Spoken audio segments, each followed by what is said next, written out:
अभी अभी निशा भगत का एक ऐसा बड़ा बयान सामने आ गया है जिससे पूरे झारखंड में आग लग जाएगी। सबसे पहले तो आपको ये बताते चले कि ये पहले कुर्मी और आदिवासियों में लड़ाई लगवाना चाहती थी, दोनों को मरवाना चाहती थी, लेकिन अब तो इसने धर्मों को लड़ाने का भी ऐलान कर दिया है और एक तरीके से इसका ये बयान पूरे झारखंड में आग लगाने के लिए काफी है। हम आपको बताने जा रहे कि आखिर निशा भगत ने ऐसा क्या बयान दे दिया है। नमस्कार, मैं प्रिंस कुमार सिंह और आप देख रहे हैं पॉजिटिव टॉक्स। अगर अभी तक आपने चैनल को सब्सक्राइब नहीं किया है तो खबरों से अपडेट रहने के लिए कृपया चैनल को सब्सक्राइब कर लीजिए और जो लोग ऑलरेडी कर चुके हैं तमाम लोग को से हृदय धन्यवाद। अब वापस आते हैं अपनी खबर पर और जरा आप ये बयान सुनिए।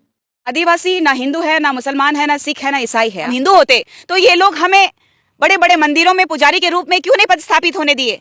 हमें हे दृष्टि से क्यों देखा गया? वो गुमराह कर रहे हैं। पूजा की पद्धति एक होना एक नहीं हो सकता।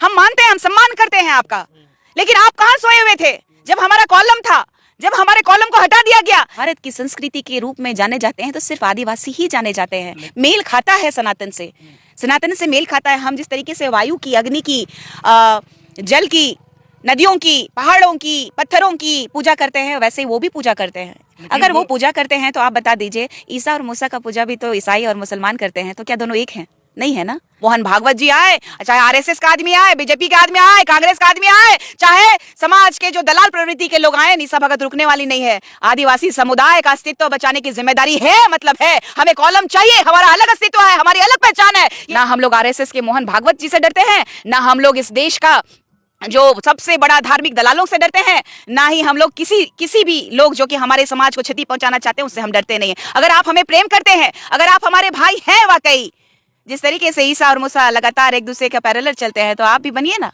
हम आपको कहाँ मना कर रहे हैं कि आप हमारे भाई नहीं हैं?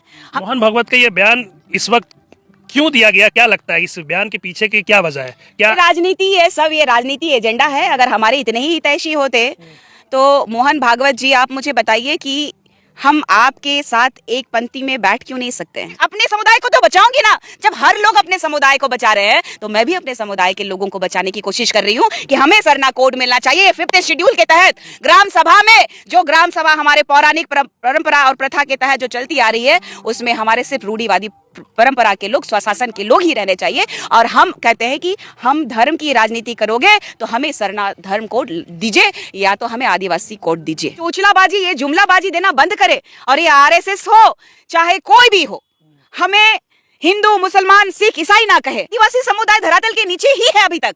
आज भी हमारे लोगों को धर्म परिवर्तन कराया जा रहा है। क्यों? क्योंकि हम बेहद गरीब हैं। निशा भगत क्या है? आदिवासी है, और आदिवासी सरना आदिवासी है, रूढ़िवादी परंपरा को मानने वाली है, और माँ चालायों को मानने वाली है, महादेव को मानने वाली है। जय आदिवासी, जय Jharkhand. This news is sponsored by Himalayan international residential school, Siliguri. मैंने बार बार और लगातार कहा है कि आदिवासी ना हिंदू है, ना मुसलमान है, ना सिख है, ना ईसाई है। धर्म से पहले से, आजादी से पहले से, सोच लीजिए कि जब यहाँ मुगल आए, सोच लीजिए हम द्रविडियंस हैं, आर्यंस तो आए ना। हमारी संस्कृति, हमारी परंपरा, हमारी सभ्यता, हमारी संस्कृति को अपनाए, वो हमारे भाई हो सकते हैं। उनका अलग कॉलम है, उनका जो हिंदू एक्ट चलता है, उनका, हमारा कस्टमरी लॉ चलता है। तो ऑलरेडी हमारा संविधान में भी अंकित है कि अगर हम आदिवासी हैं, अगर हिंदू अगर आदिवासी होते तो इस भारत देश का संविधान का जो आत्मा कहा जाता है, भारत के संविधान की आत्मा, माननीय हाई कोर्ट, माननीय सुप्रीम कोर्ट ये नहीं कहती कि इस देश का मूल मालिक, इस देश का जो वाकई कहा जाए कि पहले जिसको गिनती किया जाए, पहले आका जाए, तो वो आदिवासी है। ये हिंदू क्यों नहीं बोले? वो हिंदू क्यों नहीं बोले? आदिवासी क्यों बोले? ये सर संचालक कैसे बोले? रांची में उन्होंने तो शायद उनको ये समझने की आवश्यकता है कि हमारे आदिवासी समुदाय को लगातार छलने का जो काम किया है अपने राजनीति के आड़ में, ये अपनी रोटी सेकने का काम ना करे। ये हमें तो लगातार, ये वर्तमान की सरकार जो है, लगातार जो जेएमएम की महागठबंधन सरकार कांग्रेस के साथ जो है, कांग्रेस ने लगातार छला है। गणतंत्र दिवस आज हम मना रहे हैं 77वां। तो सोच लीजिए कि 77 सालों में आज तक हमें 1961 तक अपनी कॉलम्स हमारे थे, उसके बाद कॉलम्स हटा दिया गया। क्यों? जब केंद्र में कांग्रेस की सरकार थी, आज भी मुझे याद है, मेरे पास में लेटर भी है, कि बीजेपी की सरकार जब थी झारखंड में, उस समय 2014 में स्वर्गीय मनमोहन जी का सरकार हुआ करता था। उस समय बीजेपी के नेता पूर्व सांसद सुदर्शन भगत जी, जो कि लोहरदगा के पूर्व सांसद के रूप में यहाँ पे चुने गए थे, जनता के द्वारा, जनता के हित के लिए चुने गए थे। वो भी एक सरना समुदाय से बिलोंग करते हैं। तो उन्होंने क्यों मांग रखा था सरना कॉलम का, आदिवासी कॉलम का क्यों मांग रखा था? ये चोचलाबाजी, ये जुमलाबाजी देना बंद करे। और ये आरएसएस हो चाहे कोई भी हो, हमें हिंदू, मुसलमान, सिख, ईसाई ना कहे, आदिवासी बल्कि हिंदू बना है, सिख बना है, ईसाई बना है और अन्य धर्मों में गया है। लोग मानते हैं हम कि ये हमारे पूरक है, हम सम्मान करते हैं, हमारा रीति रिवाज परंपरा एक समान मिलता जुलता है। हमारे भगवान को भी इन लोगों ने अडॉप्ट किया, महादेव को, पार्वती जी को। तो हम इस चीज को डिनाई कभी नहीं किया। हमने प्रेम से रहना सीखा, हमने प्रेम, हमारे पूरे जल जंगल जमीन से प्रेम किया। हमने कभी कोई डिमांड नहीं किया, हमने संविधान का सम्मान किया। लेकिन लगातार हमें छलने का काम इस संविधान के तहत जनता के लिए, जनता के द्वारा चुने गए लोग कर रहे हैं। तो ये दुर्भाग्य का विषय है कि कोई भी पार्टी हो, चाहे जेएमएम हो, जेएलकेएम हो, चाहे आजसू हो, चाहे बड़ी पार्टियां, राष्ट्रीय पार्टियां, चाहे कांग्रेस हो, चाहे आप देख लीजिए बीजेपी हो, चाहे अन्य किसी भी दल की पार्टियां जो आई हैं, अभी महागठबंधन में सरकार बनाई है, कोई आदिवासी हितैषी के बारे सोच नहीं सका है। एक दूसरे पे आरोप प्रत्यारोप ये लगा रहे हैं और हमें सिर्फ गुमराह करने की कोशिश कर रहे हैं। इससे पहले भी, आज नहीं 5-6 साल पहले हमने रेल रोका, गाड़ी रोका, सड़क जाम किया हमने, दिल्ली के जंतर मंतर में जाकर के सरना कोड का, आदिवासी कोड का डिमांड किया हमने। लेकिन ये सुनवाई कभी नहीं हो रही है। भारत की आजादी के बाद भी आज भी हम सबसे नीचे पायदान में अगर हम हिंदू होते तो ये लोग हमें बड़े बड़े मंदिरों में पुजारी के रूप में क्यों नहीं पदस्थापित होने दिए? हमें हे दृष्टि से क्यों देखा गया? आप देखिएगा ना, आज भी एसटी और एससी को एकदम गरीब तबके का और नीची जाति का लोग समझते हैं हमें, जबकि अगर ये हमें सम्मान देना होता तो हर जगह सम्मान देते। आज भी हमारे लोग, ये 5वीं अनुसूची का क्षेत्र है, समझना होगा, ये 5वीं अनुसूची को मटियामेट करना चाहते हैं, आदिवासी अस्मिता को खत्म करना चाहते हैं, आदिवासी परंपरा को खत्म करना चाहते हैं। अगर परंपरा की बात आती है, भारतीय संस्कृति की परंपरा को, तो आप एक मुसलमान है, आप भी क्यों नहीं दे दिए परंपरा? एक हिंदू क्यों नहीं दे दिया परंपरा?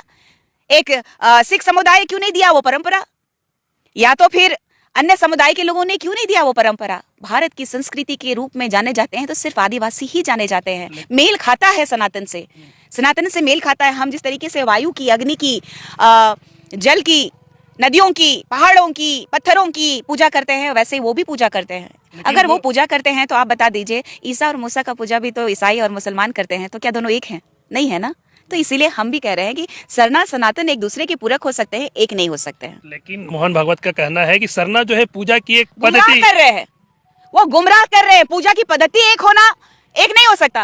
हम मानते हैं, हम सम्मान करते हैं आपका, लेकिन आप कहाँ सोए हुए थे जब हमारा कॉलम था, जब हमारे कॉलम को हटा दिया गया? चाहे आप हमें लगातार दरकिनार करते हैं, चाहे शिक्षा की व्यवस्था की बात करिए, चाहे स्वास्थ्य व्यवस्था की बात कीजिए, चाहे आज विकास की बात कीजिए, हम सबसे नीचे पायदान पे क्यों है? आज ऐसे समुदाय भी आज हमसे एक पायदान ऊपर में है, लेकिन आदिवासी समुदाय धरातल के नीचे ही है अभी तक। आज भी हमारे लोगों को धर्म परिवर्तन कराया जा रहा है। क्यों? क्योंकि हम बेहद गरीब हैं। समाज जाग चुका है। अब इन लोगों का ढकोसलापंथी से काम नहीं चलेगा। अब जो सरकार भी हमें गुमराह करने की कोशिश कर रही है, तो हम इसमें गुमराह नहीं होंगे। मोहन भागवत जी आए, चाहे आरएसएस का आदमी आए, बीजेपी का आदमी आए, कांग्रेस का आदमी आए, चाहे समाज के जो दलाल प्रवृत्ति के लोग आए, निशा भगत रुकने वाली नहीं है। आदिवासी समुदाय का अस्तित्व बचाने की जिम्मेदारी है, मतलब है। हमें कॉलम चाहिए, हमारा अलग अस्तित्व है, हमारी अलग पहचान है। ये 5th शेड्यूल के तहत आने के लिए लोगों को सोचना पड़ता था। अब चले जाइए ना अंडमान निकोबार का वो जो रूढ़िवादी परंपरा को मानने वाले आदिवासी समुदाय के यहाँ, वहां बंधक बना के बैठा दिया जाएगा। हम तो आपको प्रेम किए, हम हर समुदाय को यहाँ बैठने के लिए, बसने के लिए जगह दिए, लेकिन आज हमारा ही गला जा रहा है। हम कब तक चुप रहेंगे? इसलिए हम आवाज उठाएंगे। ना हम लोग आरएसएस के मोहन भागवत जी से डरते हैं, ना हम लोग इस देश का जो सबसे बड़ा धार्मिक दलालों से डरते हैं, ना ही हम लोग किसी भी लोग जो कि हमारे समाज को क्षति पहुंचाना चाहते हैं उससे हम डरते नहीं है। अगर आप हमें प्रेम करते हैं, अगर आप हमारे भाई हैं वाकई, जिस तरीके से ईसा और मूसा लगातार एक दूसरे के पैरेलल चलते हैं, तो आप भी बनिए ना। हम आपको कहाँ मना कर रहे हैं कि आप हमारे भाई नहीं हैं? हमने तो लगातार सम्मान किया आपका। लेकिन अगर आप हमें दरकिनार करेंगे और हमें कॉलम ना देने की बात करेंगे, तो मैं इस पे तो सवाल उठाऊंगी। अपने समुदाय को तो बचाऊंगी ना। जब हर लोग अपने समुदाय को बचा रहे हैं, तो मैं भी अपने समुदाय के लोगों को बचाने की कोशिश कर रही हूँ कि हमें सरना कोड मिलना चाहिए। 5th शेड्यूल के तहत ग्राम सभा में, जो ग्राम सभा हमारे पौराणिक परंपरा और प्रथा के तहत जो चलती आ रही है, उसमें हमारे सिर्फ रूढ़िवादी परंपरा के लोग, स्वशासन के लोग ही रहने चाहिए। और हम कहते हैं कि हम धर्म की राजनीति करोगे तो हमें सरना धर्म कोड दीजिए या तो हमें आदिवासी कोड दीजिए। मोहन भागवत का ये बयान इस वक्त क्यों दिया गया, क्या लगता है इस बयान के पीछे की क्या वजह है? क्या राजनीति है सब, ये राजनीति एजेंडा है। अगर हमारे इतने ही हितैषी होते तो मोहन भागवत जी आप मुझे बताइए कि हम आपके साथ एक पंक्ति में बैठ क्यों नहीं सकते हैं? आदिवासी को आज आप देश का प्रथम नागरिक के रूप में विराजमान तो कर दिए हैं, लेकिन क्या वास्तविकता आपकी जब सरकार थी यहाँ पे तो क्या आपने पेशा क्यों नहीं किया? आपका CNT-SPT एक्ट का लगातार उल्लंघन हुआ। यहाँ देख लीजिए कि यहाँ फादर हॉफमैन का जो हॉफमैन है या हॉफमैन है, ये लोग चर्च में बना दे रहा है, विदेशी लोगों को स्थापित कर दे रहा है। भगवान बिरसा मुंडा जी का तिरस्कार कर दिया जा रहा है इस झारखंड राज्य में। यहाँ पर झारखंड राज्य में यह हालत है कि इस देश की प्रथम नागरिक जो आदिवासी को गाली गलौज कर दिया जा रहा है, उसमें मौन है। ये केंद्र की सरकार मौन है, यहाँ की सरकार मौन है। तो आप बताइए ना, हमें किस दिशा में ले जाया जा रहा है? हमारा तो पूरा खत्म कर देना चाह रहा है हमारी संस्कृति को, परंपरा को, जल जंगल जमीन को। इन लोगों को चाहिए सिर्फ और सिर्फ यहाँ का जमीन, जंगल कटते रहे, यहाँ का सौदा होते रहे, यहाँ के लोग मरते रहे। ये लोग यही सोचते हैं, लेकिन अब ये बर्दाश्त हम नहीं करेंगे। सत्ता में आने की हमारे लोगों को जरूरत होगी तो हमारे लोगों को प्रखरता से मैं सत्ता में लेके आऊंगी और बहुत जल्द लेके आऊंगी। तैयारी हो चुकी? बिल्कुल तैयारी हो रही है और जबरदस्त हो रही है। जरूरत पड़ी तो ये आदिवासी के नाम से एक जेएमएम पार्टी ही चल रहा है ना, झारखंड में एक ऐसा आदिवासी सशक्त पार्टी तैयार कर दूंगी कि ये लोग सिर्फ और सिर्फ देखते रह जाएंगे और आदिवासी हित और हितैषी की बात होगी। अन्यथा यहाँ से आप अब आपकी क्या प्रतिक्रिया है? अपनी प्रतिक्रिया जरूर दीजिएगा। जुड़े रहे हमारे साथ। जय हिंद, जय भारत।